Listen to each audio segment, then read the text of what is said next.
সুপ্রিয় বন্ধুরা, আমরা যারা অধীর আগ্রহ নিয়ে বসেছিলাম 12টার সময় আমাদের ষষ্ঠ গণবিজ্ঞপ্তি প্রকাশিত হবে। ইতিমধ্যে আমাদের ষষ্ঠ গণবিজ্ঞপ্তির প্রকাশিত হয়েছে। অনেকে মেরিট লিস্টের অপেক্ষায় আছি। মেরিট লিস্টও আমাদের আজকেই প্রকাশিত হয়ে যাবে। মেরিট লিস্ট প্রকাশিত হওয়ার জন্য টেলিটকের কাছে সকল ফাইলপত্র হস্তান্তর করা হয়েছে। টেলিটক কর্তৃপক্ষ এটি সাবমিট করেই দিবেন। আজকে আমরা আমাদের মেরিট লিস্ট দেখতে পারবো ইনশাআল্লাহ।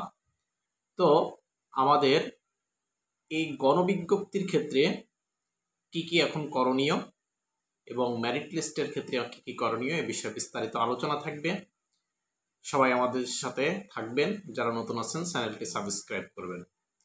প্রথমত হচ্ছে, যখন মেরিট লিস্ট প্রকাশিত হবে তখন আপনার কি করণীয়। প্রথমত, মেধা তালিকায় আপনার নাম আছে কিনা এটা আপনি সর্বপ্রথম এনটিআরসি এর ওয়েবসাইটে ঢুকে আপনার রেজিস্ট্রেশন নাম্বার এবং জন্ম তারিখ দিয়ে লগ ইন করে আপনি আপনার ফলাফল চেক করবেন। এরপরে আপনার সাথে আপনার ব্যাচ নম্বরও দিতে হবে, ব্যাচ নম্বর কত।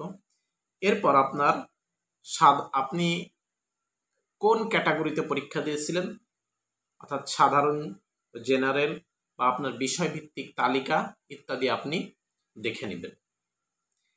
এটা আপনি কিন্তু মিলিয়ে নেবেন অবশ্যই। যারা গণবিজ্ঞপ্তিতে আবেদনের অপেক্ষায় আছেন অবশ্যই এই জিনিসটা আপনারা মিলিয়ে নেবেন। এরপর আপনারা কিভাবে মেরিট লিস্টের এই ফলাফল দেখবেন, সেই ফলাফল দেখার লিঙ্কটি আমি ডিসক্রিপশন বক্সে দিয়ে দিব। আপনারা সেখান থেকে সহজে দেখে নিতে পারবেন। এরপর দ্বিতীয় যে কাজটা, সে কাজটি হচ্ছে, আপনারা জানেন আপনাদের গণবিজ্ঞপ্তি আজকে থেকে শুরু হয়েছে।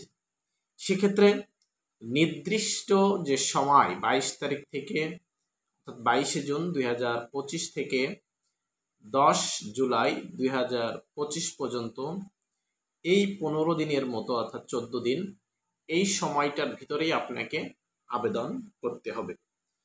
এবং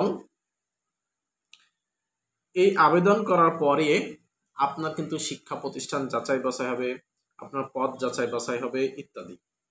এরপর আবেদন ফি প্রদান করতে হবে। আপনার আবেদন করার পর দ্বিতীয় যে কাজটি থাকবে সেটা হচ্ছে আবেদন ফি। অর্থাৎ আপনারা জানেন 1000 টাকা করে আবেদন ফি এখানে নির্ধারণ করা হয়েছে।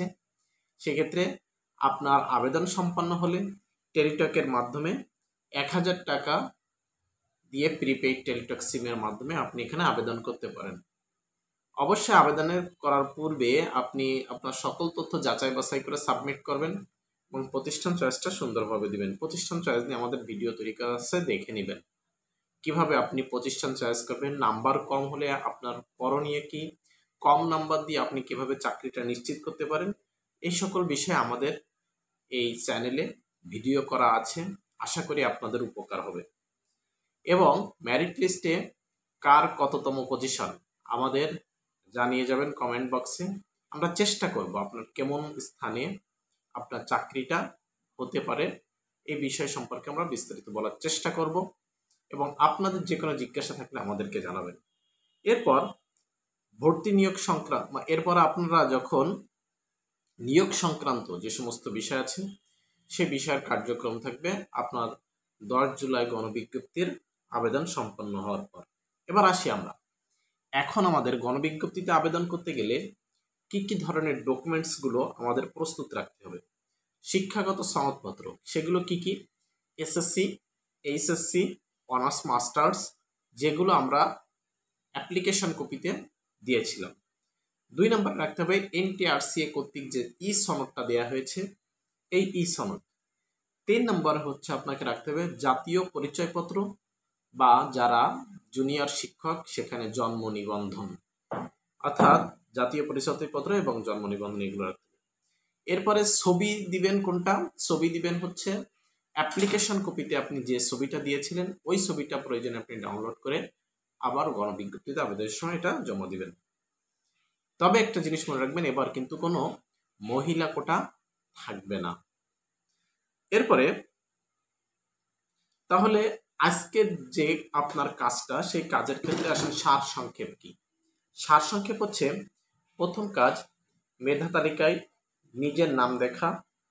দ্বিতীয় কাজ হচ্ছে গণবিজ্ঞপ্তির জন্য আপনার আবেদন করা। 3 নাম্বার হচ্ছে আবেদনের পর আপনার SMS এর মাধ্যমে আপনার আবেদন ফি জমা দেওয়া, এবং এই আবেদন করতে গেলে আপনাকে কি কি ধরনের কাগজপত্রগুলো রেডি রাখতে হবে সেটা করা। এরপর আবেদন করা সম্পন্ন হলে পরবর্তীতে NTRC এর মাধ্যমে আপনাকে জানিয়ে দিবে যে আপনার নিয়োগপত্রের বিষয়। তো এই ছিল আজকের আপনাদের জন্য আপডেট বিষয়। যাদের কোনো প্রশ্ন আছে আমাদের কাছে প্রশ্ন করবেন, আমরা অ্যান্সার করার চেষ্টা করব। সবাইকে অসংখ্য ধন্যবাদ।